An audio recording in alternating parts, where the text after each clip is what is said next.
Évaluation des contrats de performance. Les 6 derniers mois de gestion sont à revoir. Objectif, examiner les projets en termes d'exécution physique et financière. Finalité, améliorer la capacité d'absorption des fonds au bénéfice de la population. Le protoxyde d'azote, un produit médical aussi devenu une drogue pour la jeunesse. La consommation est grandissante.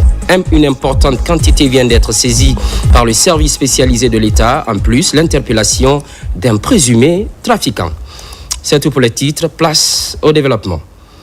Le chef de l'État, le général Mamadi Doumbouya, a reçu vendredi les diplomates guinéens accrédités à travers le monde. C'est à la faveur du séjour de travail de ces représentants de l'État au Bercail, une initiative pour renforcer la cohésion dans le but de consolider l'action diplomatique. Fatmata Kourouman, compte rendu. Quelques jours après la remise officielle du projet de nouvelle constitution par le ministre des Affaires étrangères, de l'intégration africaine et des Guinéens établis à l'étranger, Dr Maurice Ndakouyaté, les ambassadeurs, consuls généraux et chargés d'affaires de la Guinée en poste à l'étranger ont été reçus ce vendredi 18 juillet 2025 en audience par le chef de l'État, son Excellence le général Mamadi Doumbouya au Palais Mohamed V. Cette rencontre s'inscrit dans le cadre du séjour en Guinée des représentants diplomatiques initiés afin de renforcer la cohésion et la coordination de l'action diplomatique. Elle marque un jalon important dans le processus de refondation de l'État engagé depuis le 5 septembre 2021 par le Comité national du Rassemblement pour le développement CNRD sous l'impulsion du président de la République. Ces diplomates ont été introduits auprès du chef de l'État par le ministre des Affaires étrangères, de l'intégration africaine et des Guinéens établis à l'étranger, Dr Maurice Ndakouyaté.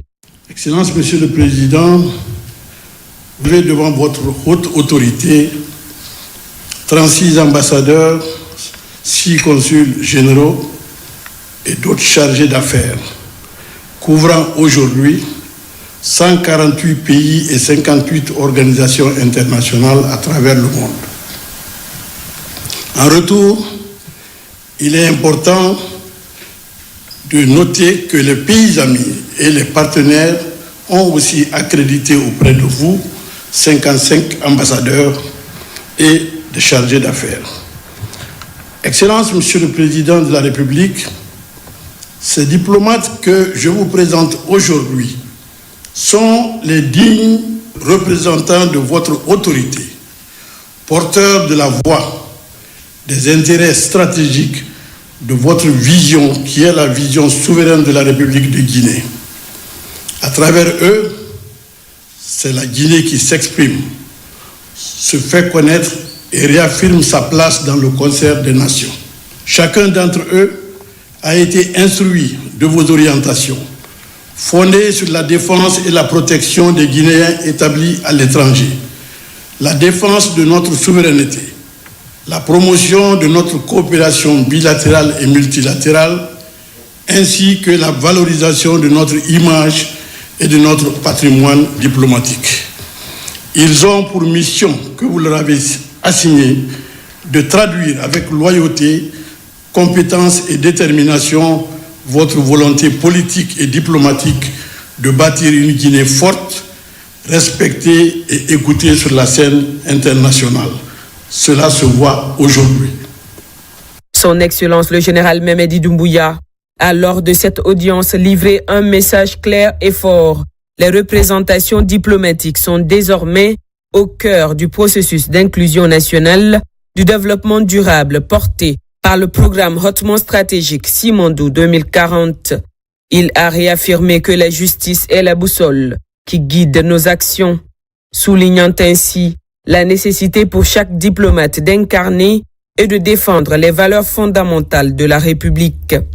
En prévision du référendum constitutionnel fixé au 21 septembre 2025, le chef de l'État a demandé aux diplomates de rendre le contenu du projet de nouvelle constitution accessible à tous les Guinéens établis à l'étranger.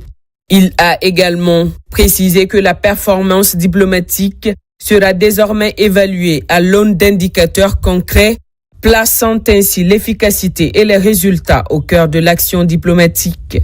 Les diplomates ont unanimement salué cette rencontre stratégique. Ils ont réaffirmé leur engagement à vulgariser avec rigueur et pédagogie le nouveau texte constitutionnel. Ils se sont engagés à jouer pleinement leur rôle de relais auprès des communautés guinéennes à travers le monde afin d'en expliquer les dispositions et d'en souligner l'impact attendu dans la mise en œuvre de la vision refondatrice du chef de l'État. Nous avons reçu des instructions fermes et claires de sa part. Nous rentrons vraiment regardis dans nos pays pour aller sensibiliser les populations pour qu'il y ait un vote massif, Inch'Allah, le 21 septembre prochain. Aider les Guinéens de l'extérieur fait partie de nos principales missions dans nos ambassades respectives. La principale mission, d'ailleurs, je peux dire, c'est la protection des Guinéens, la défense de l'intérêt de l'État et la représentation du Monsieur le Président de la République. Ce qu'il vient de donner comme instruction sera respecté à la lettre. Monsieur le Président de la République nous a instruits par rapport à la diaspora guinéenne. Il souhaite que les fils et les filles de Guinée participent au choix crucial pour l'avenir de leur pays. Donc les instructions sont claires et ça fait partie de sa politique depuis qu'il est là. Les Guinéens établis à l'étranger sont au cœur de la refondation. La diplomatie guinéenne connaît aujourd'hui un véritable renouveau sous le leadership de son Excellence le général Mamadi Doumbouya. Elle s'affirme de plus en plus comme un outil de souveraineté, de paix, de coopération et de développement. Ce renouveau se manifeste notamment par l'implication croissante des jeunes, la valorisation des compétences féminines et l'essor d'une diplomatie proactive, inclusive et enracinée dans les intérêts supérieurs de la nation. On reste au Palais Mohamed V pour cette prestation de serment. Plus de 250 cadres de l'administration publique et officiers de l'armée sont concernés. Une cérémonie placée sous l'autorité du chef de gouvernement, entouré des ministres Général Amara Kamara et Djiba Diakité de la présidence de la République. Adjudant Aboubakar Kamanou. Dans une ambiance solennelle et hautement symbolique, plus de 250 cadres et officiers de l'armée nouvellement nommés à des postes de responsabilité par le président de la République, son Excellence le général Mamadi Doumbouya, ont prêté serment ce vendredi 18 juillet 2025 au palais Roi Mohamed V. La cérémonie empreinte de solennité républicaine s'est déroulée sous l'autorité du Premier ministre chef du gouvernement, entouré de hautes personnalités de l'État, notamment le général Amara Kamara, ministre secrétaire général de la présidence, et M. Djiba Diakité, ministre directeur des cabinets de la présidence de la République. Plusieurs secrétaires généraux et directeurs des cabinets des départements ministériels concernés étaient également présents. Les promus issus aussi bien de l'administration centrale que des services déconcentrés ont prêté serment individuellement, la main posée sur le Coran ou la Bible, selon leur confession religieuse. À travers ce geste, ils se sont engagés devant Dieu et la nation à servir la République avec loyauté, intégrité, discipline et dans le strict respect des textes de loi. Je sous-signe Adel Kamara que dans mes fonctions de chef de cabinet, promets et jure devant Dieu et sur mon honneur à accomplir avec loyauté, fidélité et dévouement mes fonctions et charges d'État. Je me conformerai scrupuleusement aux dispositions de la charte de la transition, aux principes de l'honneur, de la probité et de la dignité, sans préjudice sur l'équilibre social, politique et culturel de la nation guinéenne. J'agirai avec responsabilité et toujours demeurerai dans l'esprit conforme aux orientations du président de la transition, en tout lieu et en toutes circonstances. Je mettrai tout en œuvre pour préserver l'intérêt supérieur du CNRD, de son président et du peuple de Guinée. Je ferai montre de dévouement inconditionnel au président du CNRD dans l'exercice de mes fonctions et prérogatives. Je veillerai toujours dans mes prises de décision à traiter équitablement toutes les filles et fils de la Guinée sans distinction d'ethnie, de région et de religion. Je conduirai mes actes conformément à la vision du CNRD et de son président et sans influence étrangère, ethnique ou régionaliste. Devant les situations délicates où l'intérêt national pourrait vaciller, Je m'engage à toujours prendre en compte avec foi les directives du président du CNRD. Je garderai jalousement les secrets des accords ou désaccords qui interviendront avant, pendant et après la mission. Convaincu de ma bonne foi et de ma volonté à servir la nation, l'État et le président du CNRD, président de la transition, je souscris librement à ces engagements et appose ma signature pour que plaise à Dieu de m'aider à me conduire dignement tout au long de ma mission envers lui, envers le président du CNRD. Fait à Conakry le 18 juillet 2025, je le jure. Moi, général de brigade Malik Diakité, chef d'état-major général adjoint des armées, m'engage scrupuleusement de respecter l'acte d'engagement sur l'honneur que je viens de signer. Je le jure. Moi, capitaine de vaisseau Lamine de Camara, chef d'état-major adjoint de l'armée de mer, m'engage à respecter scrupuleusement l'acte d'engagement sur l'honneur que je viens de signer. Je vous le jure. Moi, colonel Amara Kaba, chef d'état-major adjoint de l'armée de l'air, m'engage à respecter scrupuleusement l'acte d'engagement sur l'honneur que je viens de signer. Je vous jure. Moi, lieutenant Odia Kamara, directrice générale de l'Office guinéen du bois ODUB, au ministère de l'Environnement et du Développement durable, m'engage à respecter scrupuleusement l'acte d'engagement sur l'honneur que je viens de signer. Je le jure. Moi, colonel Ibrahima Khalil Sidibé, commandant régional adjoint de Bouquet, m'engage à respecter scrupuleusement l'acte d'engagement sur l'honneur que je viens de signer. Je jure. Dans son allocution, le Premier ministre chef du gouvernement a, au nom du chef de l'État, son Excellence le général Mamadi Doumbouya, rappelé la sacralité de la mission du service public. Il a insisté sur la nécessité pour chaque cadre de faire preuve d'exemplarité, de transparence et de patriotisme. Il a également exhorté les promus à répondre aux attentes du peuple, à combattre les anti-valeurs et à contribuer activement à la réalisation de la vision de refondation portée par le chef de l'État, le général Mamadi Doumbouya. Il est impérieux, par l'acte que vous venez de faire, d'agir dans le sens de respecter les valeurs de la République, les engagements que vous avez pris de manière solennelle envers les orientations majeures du CNRD et, par conséquent, les orientations du président de la République. Ces engagements s'articulent principalement sur la nécessité d'agir en toutes circonstances dans le sens de l'intérêt supérieur du pays, de faire de telle sorte que l'intérêt général, dans le sens de la justice, de l'équité, sans aucune attitude discriminatoire vis-à-vis de qui que ce soit parmi les citoyens de la République, c'est cela qui vous est demandé et c'est cela par lequel vous avez juré de manière solennelle.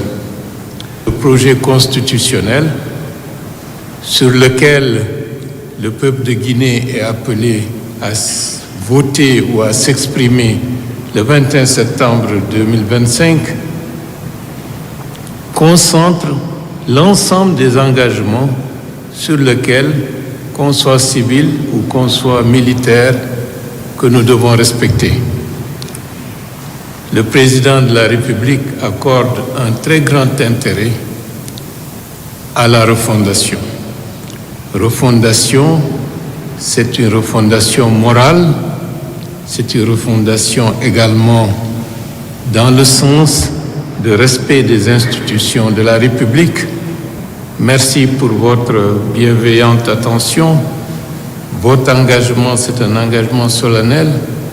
Méditez les textes et les mots que vous avez prononcés. Régulièrement, revoyez-vous, relisez le texte, intériorisez, appropriez-vous le texte, parce que dans une certaine mesure, Notre premier juge, c'est notre propre conscience. Cet exercice solennel s'inscrit dans la dynamique de refondation de l'État initiée depuis septembre 2021 par le président de la République. Il marque une nouvelle étape vers une gouvernance publique plus responsable, plus éthique et plus proche des citoyens. En Guinée, les données provisoires du registre national des personnes physiques et du fichier électoral biométrique sont disponibles. Je vous le disais à l'entame, c'est dans le cadre du processus électoral, bien sûr. Une nouvelle étape franchie par la Guinée. La restitution est faite aux institutions républicaines pour plus de transparence et de crédibilité. Ousmane Bangoura. C'est une session stratégique que le ministère de l'administration du territoire a organisée ce jour devant les présidents des institutions républicaines, les membres du CNRD et du gouvernement. La direction générale des élections a présenté les premières données issues du registre national des personnes physiques. Une étape essentielle dans la construction d'un fichier électoral fiable, conforme aux normes internationales. La qualification de notre méthode de travail et la rectification institutionnelle apportée à ces opérations ont permis d'atteindre ces résultats suivants. Total recensé avant dédoublonnage, 9 121 500. Total présumé doublant, 119 500. Total doublant confirmé, 111 319. Total sur le RNPP, 9 10 181. Total fichier électoral, 6 748 923. Fruit d'un travail rigoureux mené sur l'ensemble du territoire, le nouveau registre repose sur des données biométriques. Il permet de corriger les anomalies du passé. Suppression des doublons, identification unique des électeurs, mise à jour des informations civiles, une mutation en profondeur du système électoral guinéen. Le recensement a été donc réalisé sur toute l'étendue du territoire national du 15 avril au 20 juin 2025 et à l'extérieur dans 36 représentations diplomatiques et consulaires du 1er au 25 juin 2025. Ce recensement biométrique a fait l'objet du soutien indéfectible de son Excellence Monsieur le Président de la République, chef de l'État, chef suprême des armées, le général d'armée Mamadi Doumbouya d'une part, de l'implication effective de Monsieur le Premier ministre, chef du gouvernement et de l'ensemble du gouvernement, en particulier Monsieur le ministre de l'Administration du territoire et de la décentralisation d'autre part.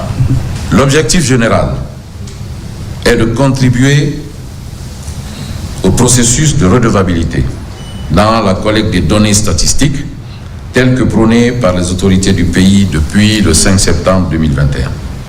Le registre national des personnes physiques, adossé aux données biométriques, constitue désormais le socle sur lequel repose l'établissement d'un fichier électoral fiable.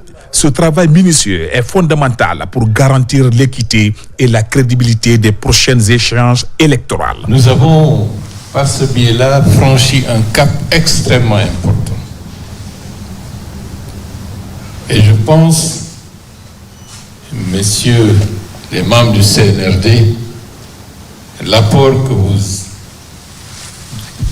apportez à la Guinée, c'est ce travail-ci. C'est la possibilité, à partir de maintenant, qu'aucune élection ne sera l'objet de crises, de discussions, d'instabilité, parce que les outils indispensables sont déjà en place. Dans les années à venir, lorsqu'on dira le coût des élections est devenu un chiffre pyramidal, on dira non. Le PNRAVEC va continuer sa dynamique. Ceux qui n'ont pas été enrôlés le sauront. notamment nos compatriotes qui majoritairement à l'étranger n'ont pas pu, pour des raisons objectives, être enrôlés. Et c'est l'occasion de saluer aussi le pragmatisme du président de la République d'avoir résolu un problème qui semblait insurmontable sous l'aspect purement juridique. Après cette restitution, l'heure est à la consolidation des données. Suivra la publication des listes électorales provisoires. Un processus qui s'inscrit dans la volonté affichée par les autorités de renforcer les bases démocratiques du pays. Établissement du registre national des personnes physiques et du fichier électoral biométrique, on en parle toujours. L'heure est à la présentation des résultats des statistiques provisoires. Cette fois, c'est en direction des partis politiques et des diplomates accrédités en Guinée. Amadou Touré. Après les institutions républicaines, membres du gouvernement et du CNRD, le ministère de l'administration du territoire et de la décentralisation, à travers la coordination nationale du recensement administratif à vocation d'état civil PNR avec et la direction nationale des affaires politiques et de l'administration électorale procède à la présentation des statistiques provisoires du registre national des personnes physiques et du fichier électoral biométrique aux acteurs sociopolitiques, aux ambassadeurs accrédités en Guinée et autres parties prenantes du processus. Ce processus de constitution concomitante du registre national des personnes physiques RNPP et du fichier électoral biométrique permanent va permettre à coup sûr à notre pays de tourner définitivement la page des contestations politiques. En prenant part à cette cérémonie officielle de présentation, les acteurs politiques et membres d'organisations de la société civile ont apporté leurs appréciations. Au début, on était très sceptiques là-dessus. Nous avons vu des institutions internationales qui nous déconseillaient, mais le gouvernement guinéen qui a cru à son projet s'est lancé et nous avons vu qu'aujourd'hui, non seulement le recensement a eu lieu, je peux dire de manière exhaustive, mais aussi le résultat qui nous a été donné aujourd'hui est très rassurant. C'est sans commentaire. Il y a eu un travail excellent et fait pendant ce recensement biométrique. Les chiffres ou tout du moins les statistiques que nous avons vues reflètent vraiment le travail qui a été fait sur le terrain. Ce que le MATD vient de faire est une pratique républicaine qui exprime la volonté de l'État à respecter les principes de transparence, les principes de redevabilité, les principes d'inclusion et les principes de participation de tous les acteurs à un processus qui va fonder un État véritablement de droit. Et nous allons veiller pour que l'ensemble des droits que ces fichiers-là doivent conférer aux populations, aux citoyens, soient respectés. Une opportunité pour le Premier ministre chef du gouvernement de remettre des exemplaires du projet de nouvelle constitution aux représentants des partis politiques à cette cérémonie avant de préciser. Le discours politique d'hier n'est plus adapté à partir de maintenant à la façon dont il faut aborder les problématiques d'aujourd'hui.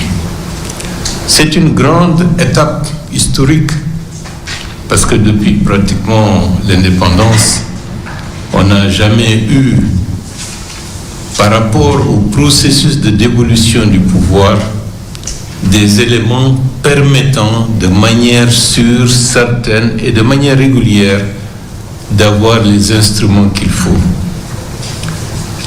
Par le biais de la volonté de la refondation de l'État qui a été prônée et puis mise en œuvre par le président de la République, le général Mamadi Doumbouya, ceci est engagé. Aux partis politiques, retrousser les manches. C'est une nouvelle page qui s'ouvre.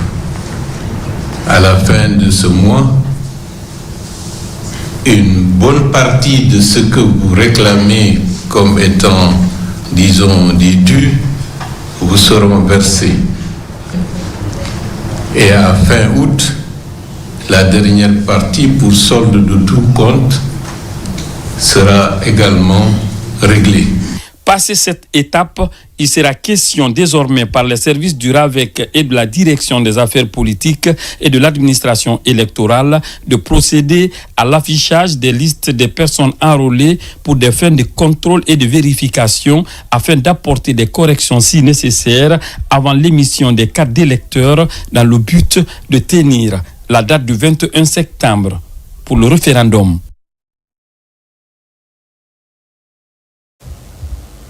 Entre la Guinée et le Sénégal, la coopération militaire est au beau fixe. En témoigne la patrouille conjointe de la frontière qui sépare les deux pays, une manière d'assurer la surveillance et la défense dans les localités frontalières. Ansoumani Toumani Kamara.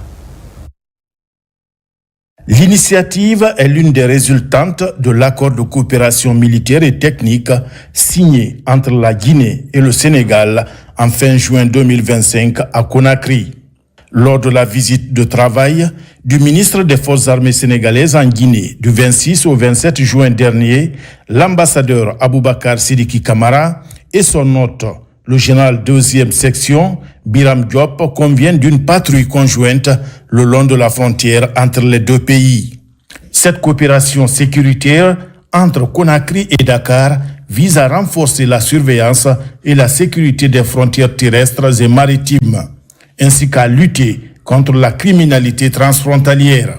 Au nom de son Excellence, le général Mamadi Doumbouya, président de la République de Guinée, chef suprême des armées, vous remercie de l'honneur que vous faites à la République de Guinée et aux forces armées en particulier de nous rendre cette visite de courtoisie mais aussi de fraternité.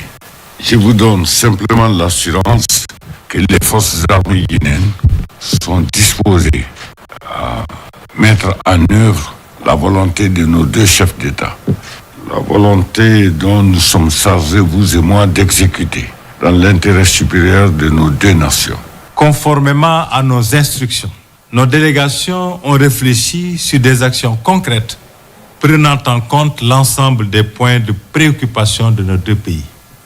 Qu'il s'agisse des activités opérationnelles bilatérales sur la frontière ou de la mise en œuvre de la commission militaire mixte et paritaire, des mesures concrètes ont été proposées et les mécanismes idoines seront mis en place pour les opérationnaliser.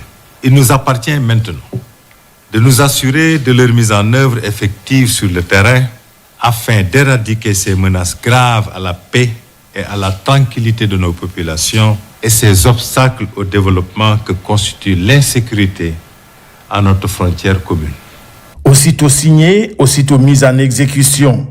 Ce 17 juillet, les forces armées sénégalaises et guinéennes se rencontrent à la frontière des deux pays pour procéder à la patrouille conjointe dans leurs localités frontalières respectives. C'est le début d'une coopération entre les forces de défense et de sécurité guinéennes et sénégalaises. Et ça, c'est voulu par les plus hautes autorités de nos deux pays respectifs, mais c'est surtout pour le bien de nos populations respectives. Les deux ministères de défense ont décidé d'entamer cette action qui a le but de rassurer toutes les populations locales sur nos deux territoires. Donc ça, c'est l'optique de cette mission. Et nous, on l'a baptisé, mon colonel, l'opération Coup de balai.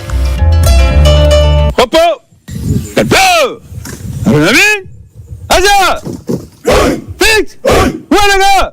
Où est le gars? Où est le gars? 9h00, mise en place, terminée.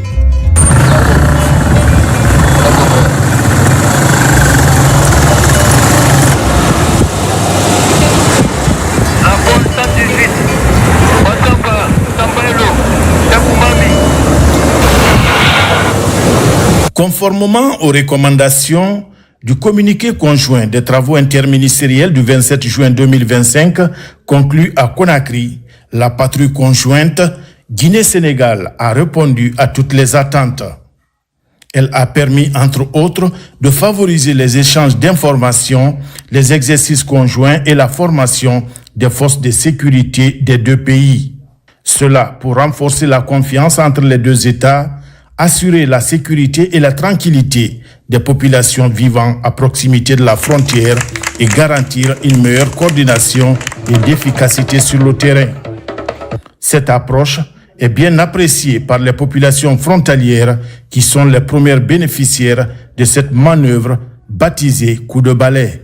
C'est une visite de paix qu'on vient pour les rassurer que les problèmes sécuritaires, aussi bien du Sénégal que de la Guinée, sont pris en compte par les forces de défense et de sécurité sénégalaises et guinéennes ensemble.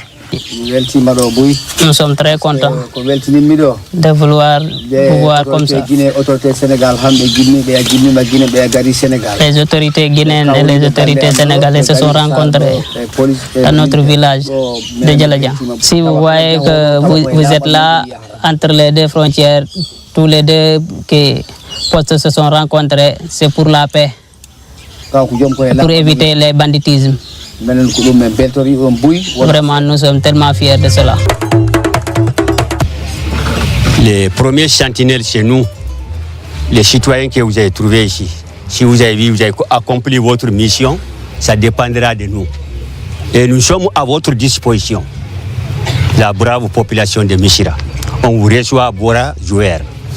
On vous remercie. Et que Dieu a fait que maintenant c'est les Sénégalais, Africains et Guinéens africains qui sont là. Nous vous remercions. Depuis auparavant, nous n'avons jamais rencontré de problèmes au sein de notre frontière. Finit ainsi la première patrouille conjointe Guinée-Sénégal avec une très bonne moisson en termes de prévention et de lutte contre les activités criminelles telles que le trafic d'armes, de drogue, de personnes et d'immigration clandestine. Elle a été menée dans un esprit de collaboration, de respect mutuel et de professionnalisme. Cette initiative reflète la volonté des deux chefs d'État, Bachir Diomaye Faye du Sénégal et Général Mamadi Doumbouya de Guinée. Les deux hommes d'État, en mai 2024 à Conakry, se sont convenus sur le renforcement de la coopération sous-régionale face aux menaces transfrontalières. Un bel exemple concret de coopération bilatérale visant à renforcer la sécurité et la stabilité dans la région. Bien avant cette patrouille conjointe, la Guinée mène régulièrement des opérations de surveillance et de sécurisation le long de ses frontières. Dans un élan de protection du territoire national et de vigilance constante, cette opération a pour nom Mission Sili ou Mission Éléphant. Elle est menée en permanence par les bataillons opérationnels régionaux BOR. L'armée guinéenne, depuis notre indépendance, demeure debout dans sa mission de sentinelle en assurant au quotidien la surveillance et la défense des frontières terrestres, des espaces aériens et maritimes.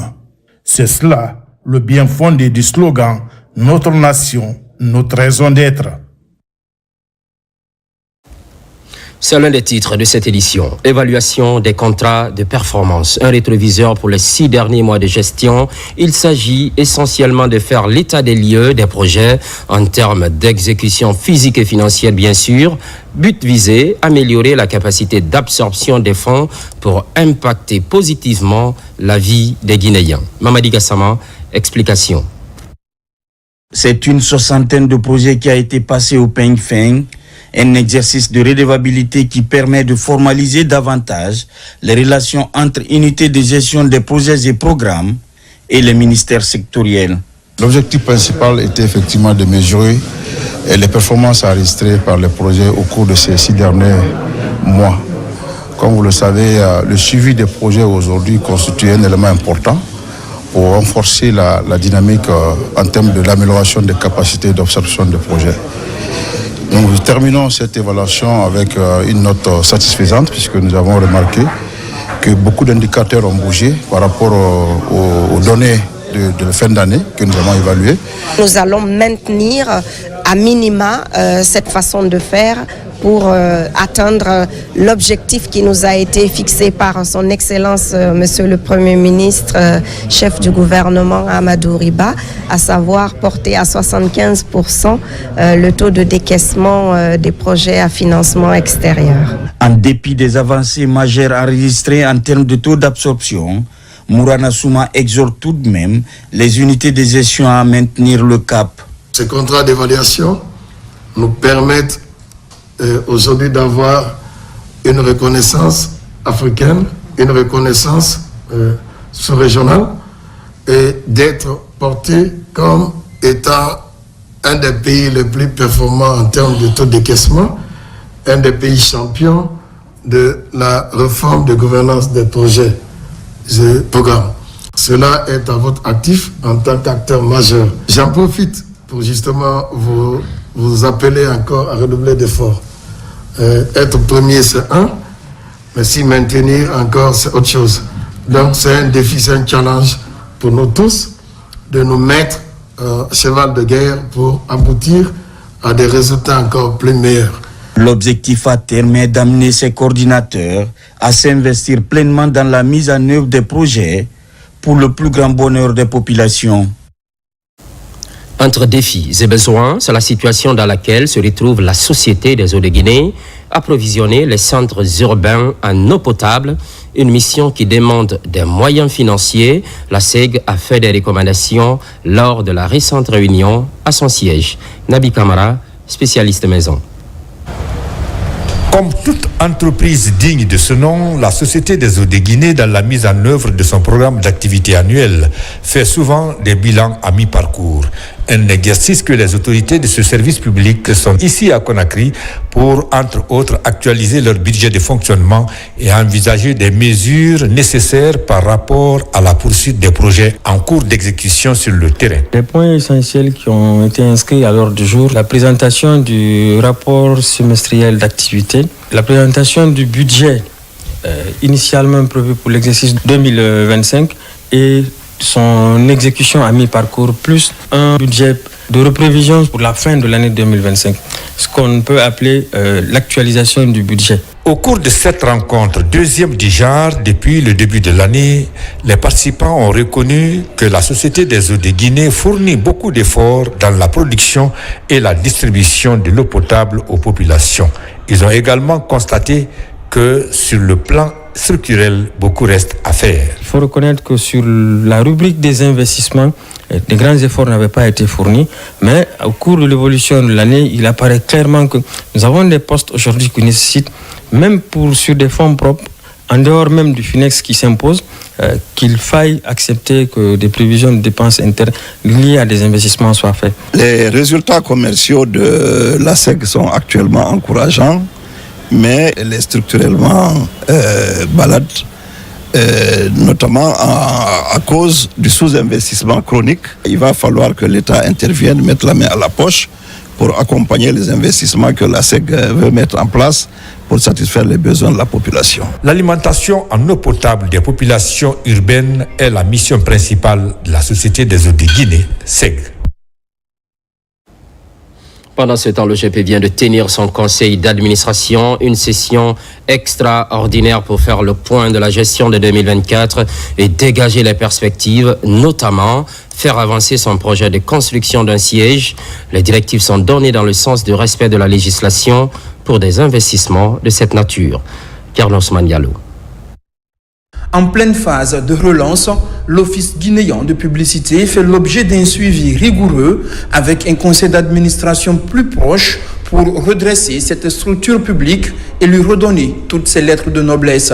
Après avoir mis en œuvre avec succès un plan d'urgence qui a permis de replacer l'OGP sur orbite, la direction et le conseil d'administration présidé par le conseiller personnel du chef de l'État entendent mettre les bouchées doubles pour atteindre de nouveaux résultats. La situation de l'OGP est une situation qui a nécessité vraiment un travail très dense, aussi bien de la direction que des membres du conseil d'administration avec la coordination de monsieur le PCA pour qu'aujourd'hui nous puissions travailler main dans la main afin que cette structure aussi importante pour notre pays soit une structure qui soit redressée, mais que tout ce qui a été entamé par la nouvelle direction le soit aussi sur des rails de la bonne gouvernance, de la gestion basée sur l'éthique et la déontologie. Parmi les projets phares que compte réaliser l'OGP figure la construction d'un siège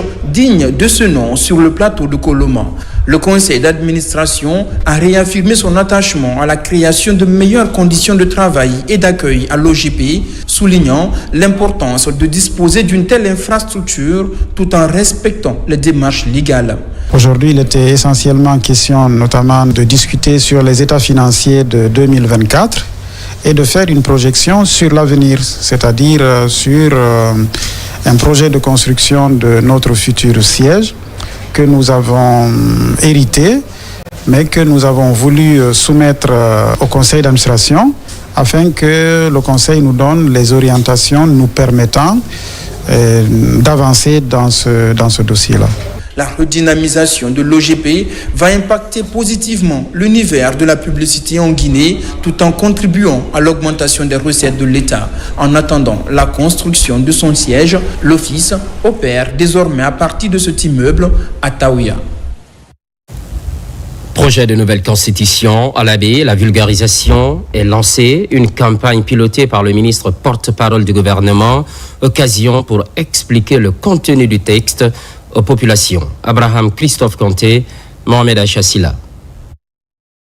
En Guinée, la campagne de vulgarisation du projet de nouvelle constitution est lancée.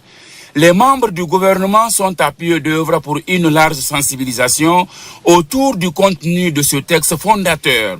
À l'image des autres membres du gouvernement, le ministre des Transports arrive à l'Abbé. La délégation est accueillie par une foule en liesse. À travers cette mobilisation, le contenu de cette loi fondamentale est largement expliqué à cette population.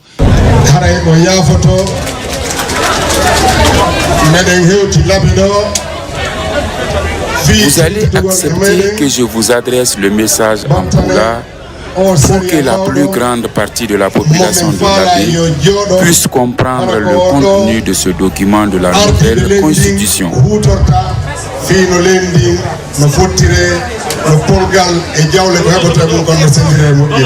Ce texte doit être soumis au référendum du 21 septembre prochain. Pour ce faire, les Guinéens doivent à leur tour s'approprier le document.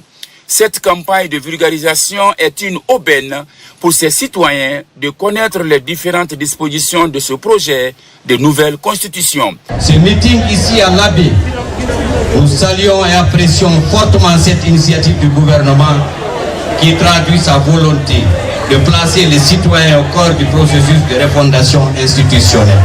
Nous sommes tous témoins et acteurs du processus d'élaboration de cette nouvelle constitution.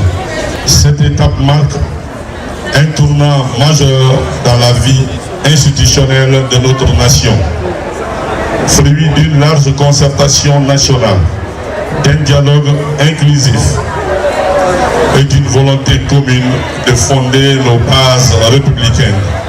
Cette constitution incarne nos inspirations profondes à la justice, à l'équité, à la paix et à la bonne gouvernance. Cette vaste campagne nationale de vulgarisation du projet de nouvelle constitution dénote de la volonté des autorités à aller vite à l'ordre constitutionnel. Ce, pour le bonheur du peuple de Guinée. Pendant ce temps, soutien des initiatives présidentielles, c'est au nom de la Basse-Guinée et sur fond de folklore traditionnel. Vous allez le voir tout de suite, un attachement à la politique de refondation prônée par le général Mamadi Doumbouya afin de renforcer l'unité nationale. Marie-Angélique Bangoura. Sous un ciel chargé d'espérance, les rues de Kaloum se sont transformées en un fleuve humain, en un battement de tambour géant.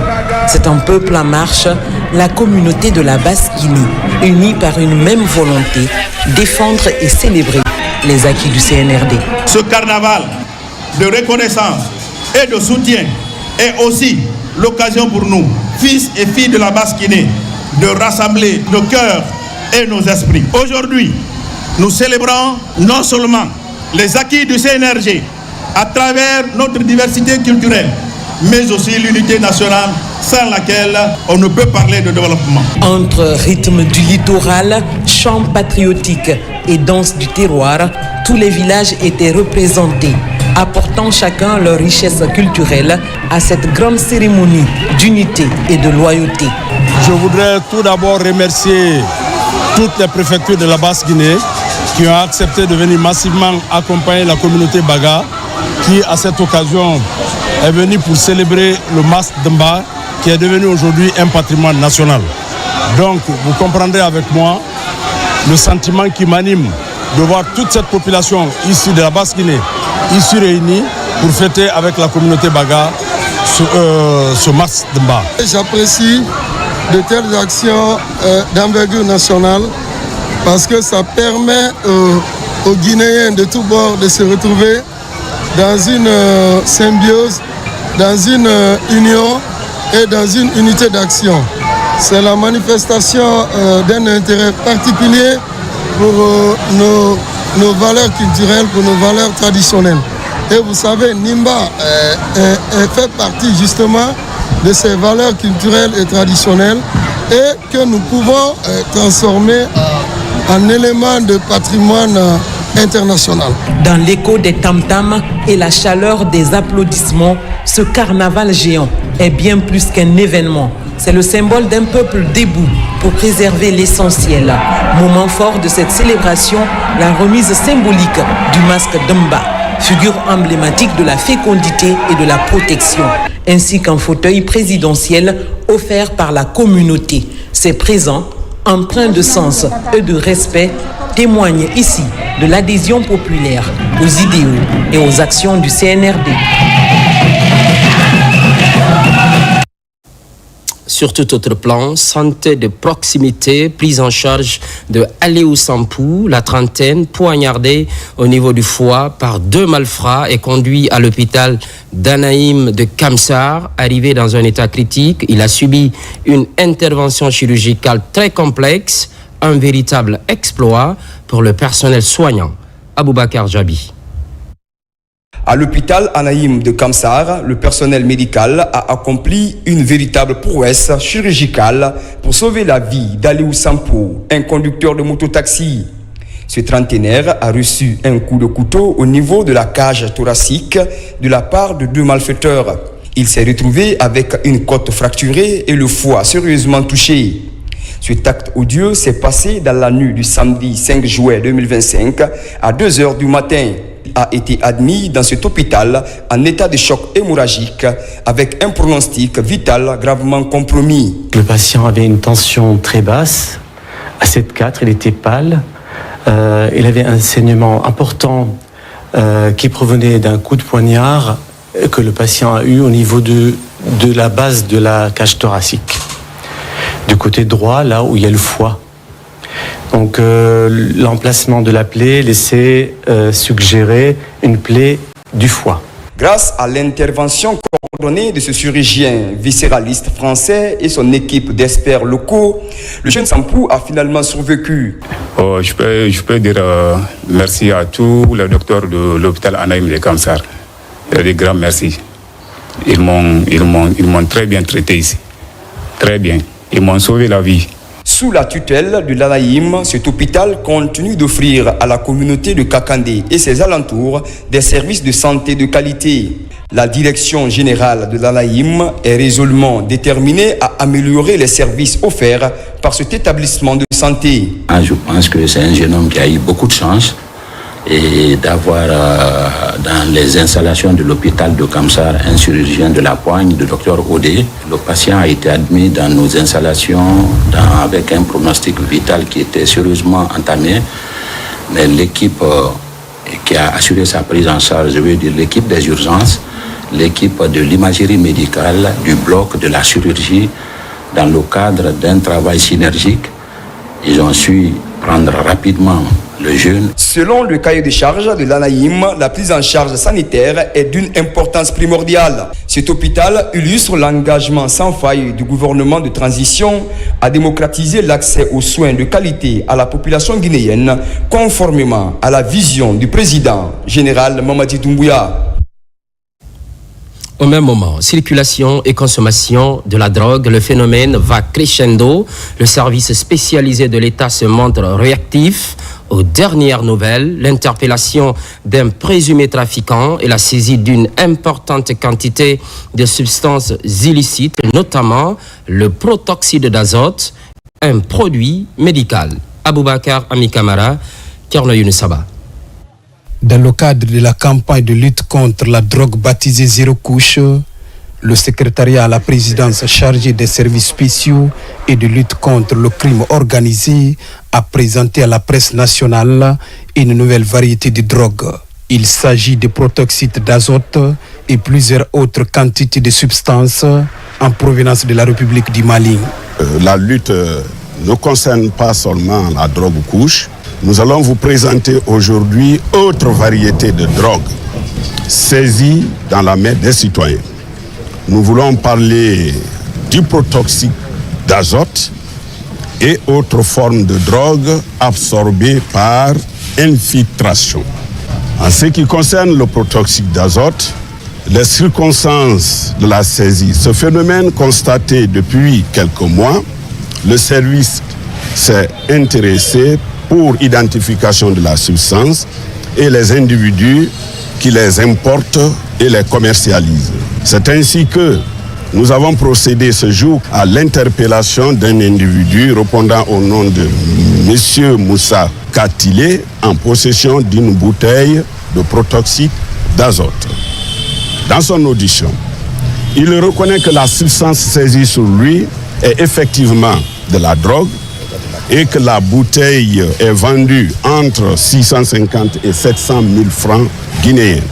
Il déclare que le dernier stock qu'ils ont importé était évalué à 80 cartons, dont 6 flacons par carton, ce qui fait une valeur numéraire évaluée à 294 millions de nos francs guinéens. Et donc, la jeunesse l'a détourné de son usage médical pour la consommer. Le présumé trafiquant a reconnu les faits. Ainsi, il déclare avoir vendu 80 cartons de cette forme de drogue. C'est un ami qui m'envoyait au Mali. Il donnait à des chauffeurs avec l'aide d'une connaissance. Si ça vient, je les donne, c'est eux qui vendent. Après, ils me donnent mon argent. C'est comme ça, on met un ballon là-bas pour gonfler. Et si ça gonfle là, c'est plus. Les gens qui l'utilisent, ils aspirent. Ça quand même, c'est pas bon. La lutte contre la drogue et le crime organisé demeure une priorité nationale depuis la prise du pouvoir par le CNRD. Religion, journée de la jeunesse diocésaine, Guékédou célèbre pour la première fois, juste après son élection en diocèse. Durant 4 jours, les fidèles catholiques ont communié avec le Seigneur. C'est la paroisse Sainte-Croix de Macenta qui abrite la cérémonie. Lancé Kamisoko, correspondance.